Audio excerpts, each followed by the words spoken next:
কবিতাৰ নাম মধ্যবিত্ত, ৰচনা হিমাংশু ৰঞ্জন ভূঞা।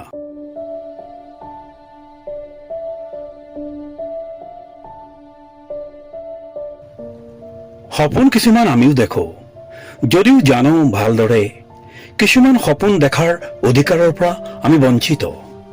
যেনে ধৰক এখন বিলাসী গাড়ী, চহৰৰ কোনোবা অভিজাত হোটেলৰ VIP কেবিনত পত্নী ল'ৰা ছোৱালীৰ সৈতে কটোৱা এৰাতি, নতুবা দামী ৰেষ্টুৰেণ্টত এসন্ধ্যা উদযাপন, জন্মদিন নতুবা বিবাহ বাৰ্ষিকী পাতি। তথাপি ভাল লাগে কেতিয়াবা এনেকুৱা কিছু সপোনৰ সৈতে দৌৰি। আমাৰ এটা পৰিচয় আছে, মধ্যবিত্ত।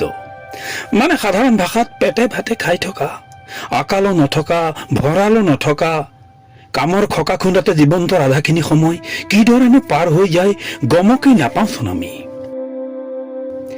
সেই একেখিনি কাম, একেটাই সৰু চাকৰি, মাহৰ শেষত গেলামালৰ দোকানত বাকী, বাইকৰ মাহেকীয়া কিস্তি, মানুহজনীৰ অপূৰণীয় বহুকেইটা দাবী, 300 টকাৰ পেট্ৰলেৰে এসপ্তাহ কোনো মতে চলি বাকী কেইদিন চাকৰিলৈ ওলাই যাবলগীয়া হয় চাইকেল মাৰি। এইদৰেই লিপিবদ্ধ হয় এজন মধ্যবিত্তৰ দিনলিপি।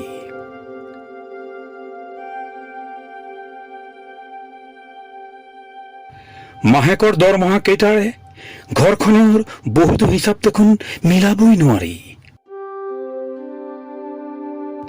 পিতায়ে সদা ঘৰখন উৱলি গৈছে, বেৰৰ ৰং সলনি হোৱা নাই মোৰ বিয়াৰ দিন ধৰি। ল'ৰাটোৰ স্কুলৰ ফিজ, কিতাপ, বহী, ছোৱালীজনীৰ হৰলিক্স, চেৰেলেকৰ জোৰা তাপলি মাৰোতেই হৈ পৰে পকেট খালী। নিজৰ বাবে নতুন কিবা এটা কিনাৰ কথা ভাবিবই নোৱাৰি।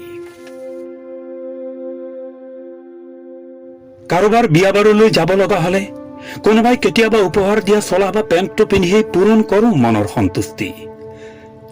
লম বুলি ভাবিও নতুন ফোন এটা ল'বগৈ নোৱাৰি। নিৰুপায় হৈ খং উজাৰো, সৰু সৰু কথাতে ঘৰৰ মানুহক ডাঙৰ ডাঙৰকৈ গালি খপনি পাৰি নতুবা কাজিয়া কৰি।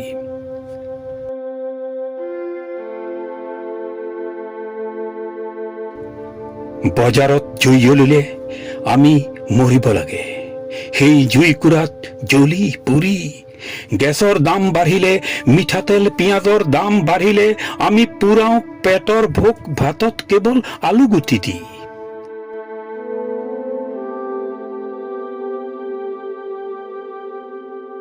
সৰু চাকৰিটোৰ বাবেই বৰঙণিৰ নামত শেষ হয় বিহু পূজাৰ বাবে সাঁচি ৰখা টকাকেইটাৰ আধাখিনি।